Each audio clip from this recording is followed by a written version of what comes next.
ছিল। সে সকালে গামছা নিয়ে লাঙ্গল নিয়ে ধান খেতে যেত, কিন্তু তার ফসল ভালো হচ্ছিল না। আশেপাশের লোকজন বলতো, তুমি এই ক্ষেতে ধান চাষ করা বন্ধ করে দাও।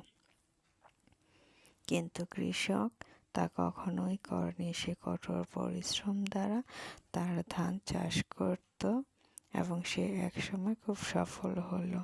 সবার মুখে হাসি ফুটল। সুতরাং বোঝা যাচ্ছে যে পরিশ্রম দ্বারাই সব কিছু সম্ভব হয়। পরিশ্রম সৌভাগ্যের প্রসূতি।